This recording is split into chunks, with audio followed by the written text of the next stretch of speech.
Hello. Whoo-wee. Navigating some pretty intense energies today. But I think it's important to discuss them and navigating through some societal shames and guilts that go along with it. And I think it's really important we look at these things before we, or as we awaken, because they're really important in finding true and complete self-love for yourself. So I grew up Catholic. I believed in marriage and all those things, and I eventually had a divorce and other things, and I negotiated through a 15-year relationship. It was a marriage. We had 3 kids, and I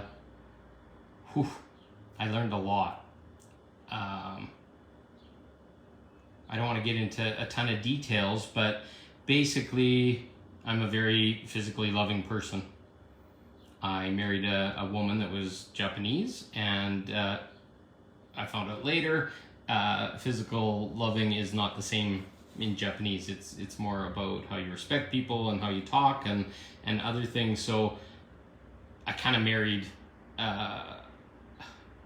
my opposite, and I didn't know any better, and I there's no judgment or other things, but as things progressed, I really found I needed that physicality, and I'm not just talking sex, I'm talking about kissing, hugging, cuddling, those kind of things, and those aren't typical of a Japanese person, and that's okay. No judgment, no whatever, but I learned how it was to walk the other side.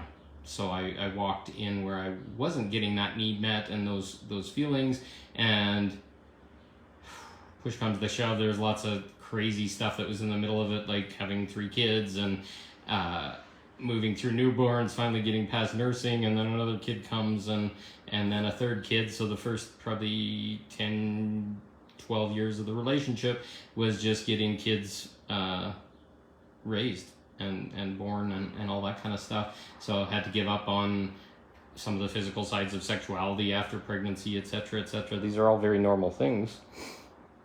But when it came out the other side, some of those things started to show up as something else.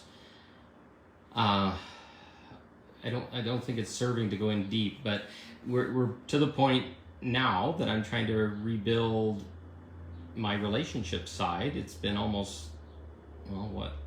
8 years, probably 8 years basically since my divorce, and I'm trying to connect and relate with women again, and reconnect and find a way through self-love to have my needs met, her needs met, try and be as very open and loving and communicative as possible to find a way for all those things to happen in a way that is open and sharing and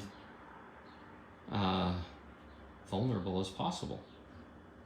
So I have a beautiful woman that's in my life, and we've shared a lot of experiences. She's had a divorce herself, and she's navigating through that. It's rather recent. She's got a child, and we've been consciously relating. I don't know how else to describe it. We made a relationship agreement to have all the things that we needed discussed and openly shared and met. And that agreement was not relationship, it was more like creating a much deeper level of friendship, and the level of depth that we're allowed to explore is massive, and we're dealing with healing of our bodies and other things. That's part of the agreement is sexuality, and we're navigating our own personal wounds and other things, and it's so deeply vulnerable and so beautiful, and something I want to continue. But I came to a crisis of self-love. Her schedule is very busy. She's got a young child that needs a lot of her time, and and the level that we can connect and be together is limited. And I'm absolutely okay with that. I want to see her shine and be successful and love her daughter and be the mother and all the things that she wants to be. And I don't want to put any pressure on that. But it came to the point that that's not enough for me. And it's hard to say that because people will judge me and other things. But my self-love requires me to have more personal time, more touch, more waking up in bed with that same person sometimes. We don't want to get our children involved in this. We don't want to move in together. We don't want to do those things right now because we're still finding ourselves in a lot of ways. And we've always discussed it. We've been like, okay, this is open and loving or whatever. But there was a huge amount of societal conditioning that was in between all that. We'd always agreed that it was open, and if somebody else showed up, that we'd welcome them in, but there's a whole side of societal conditioning, the religion, the Catholic faith, the whatever, that once you, my beliefs were once you shared your sexuality with a person or whatever, you were like committed, and that was all that was possible. But we're starting to see past that, and we're starting to make agreements to allow us to pursue other people to love us at the same time while we love other people.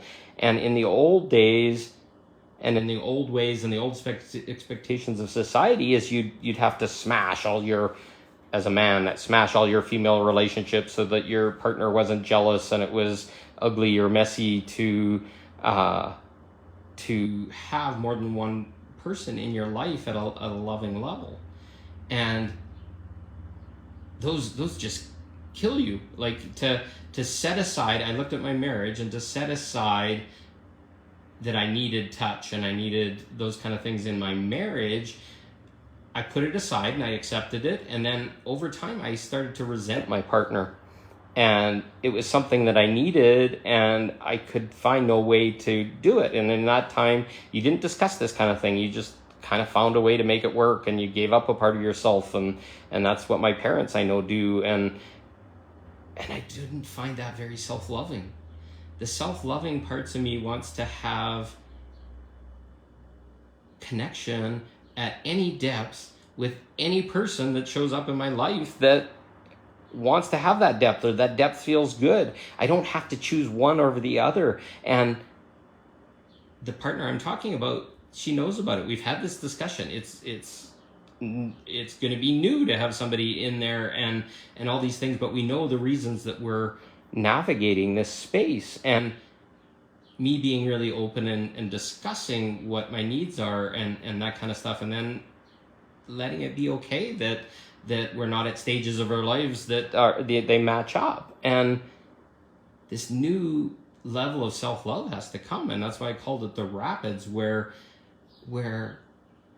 I need to welcome some more people into my life at much deeper levels, maybe to the same level as her, and it's okay.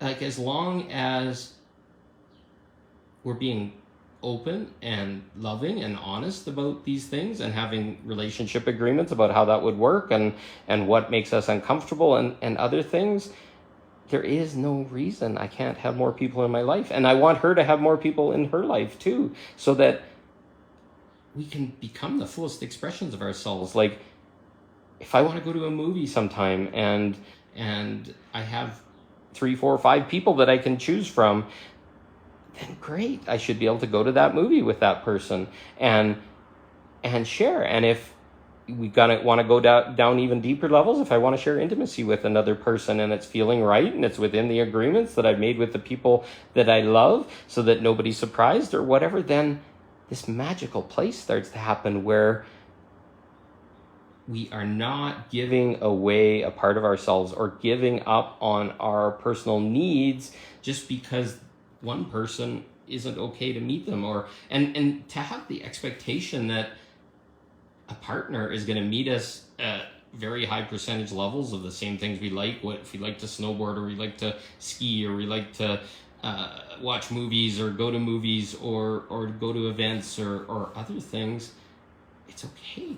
Why should you not be able to have a bunch of people in our life? And we build our safety off of that partner that we have, that they're gonna be with us until we die if we get sick, and they'll take care of us, and all this kind of stuff. But in a world where more than one person is allowed to love you at really depths, can you imagine having 4 or 5 partners of the opposite sex that love you deeply and would take care of your kids and all this kind of stuff? This is a really maybe triggering topic for some people, but it's really important for my self-love to be able to have other options without having to smash what I have already so that somebody doesn't feel uncomfortable.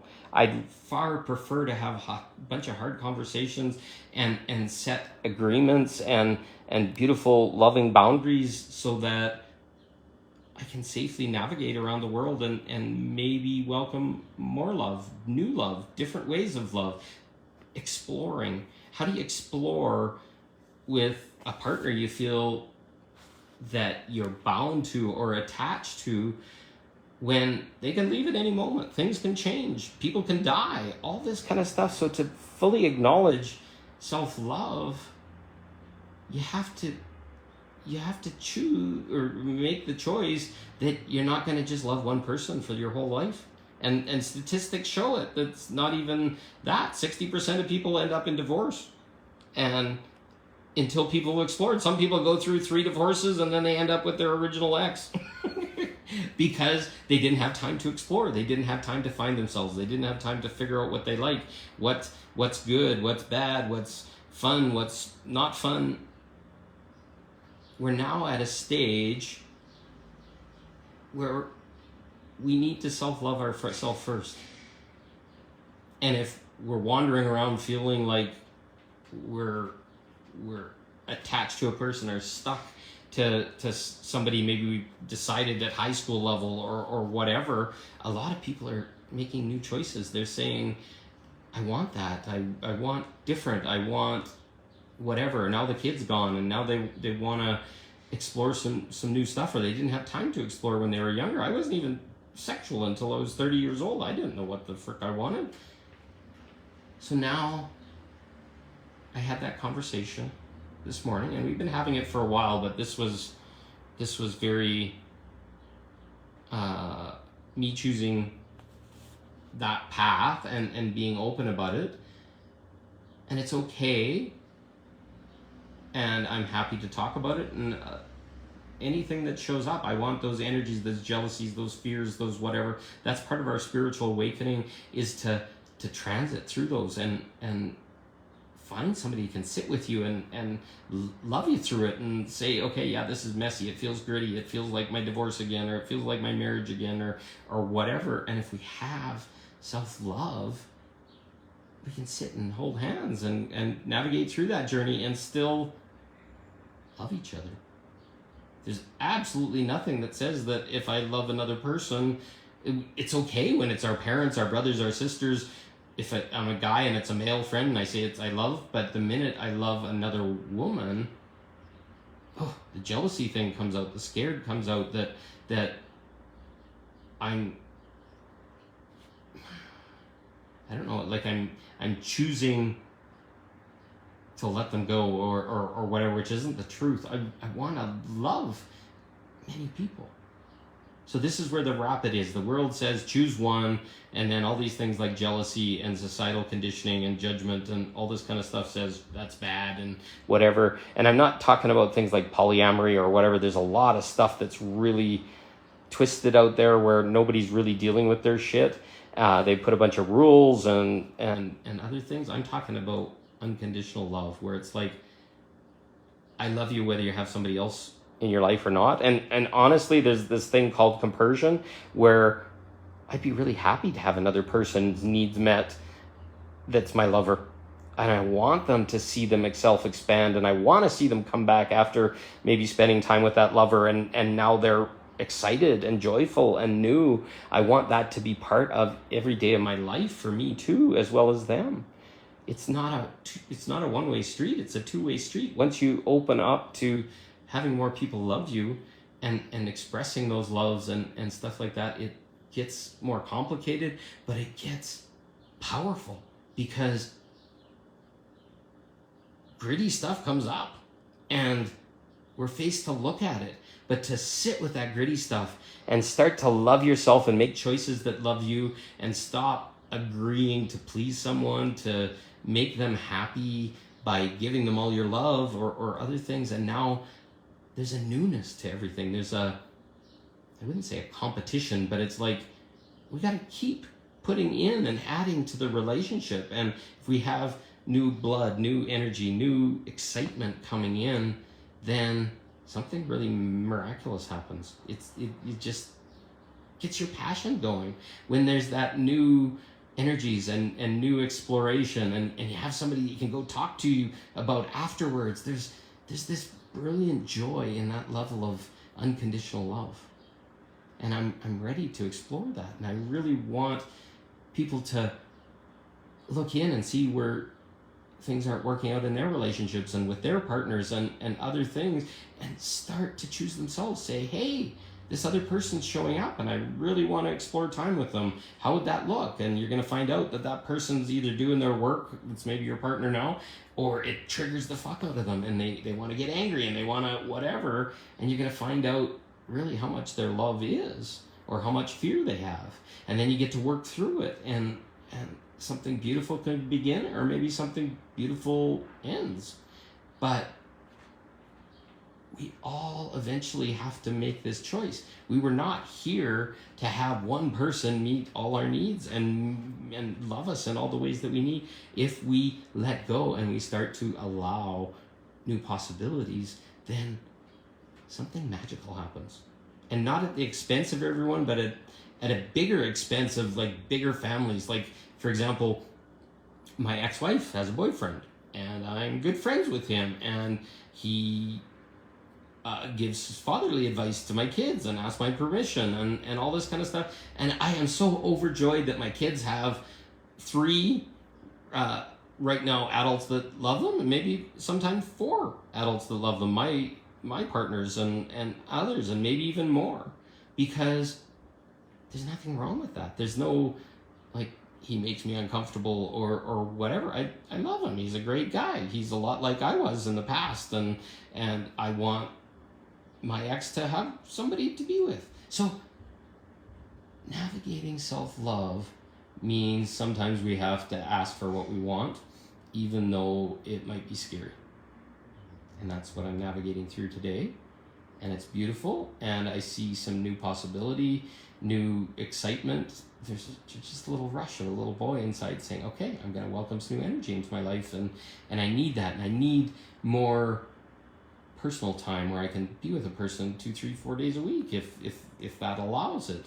Or maybe it doesn't work out that way. Maybe it's 2 or 3 people that fill my space, and I now have love that I can share with those people, and not at the expense of me.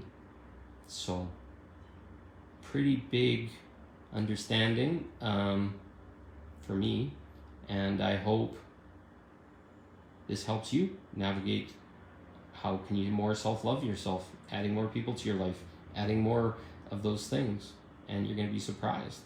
And if you can show that respect to the other people in your life, you're going to find a really magic thing, because it's going to make them feel safe without having to attach and without having to have expectations and other things. And the more conversations you can have, the more free it gets for everybody, and everybody feels more comfortable.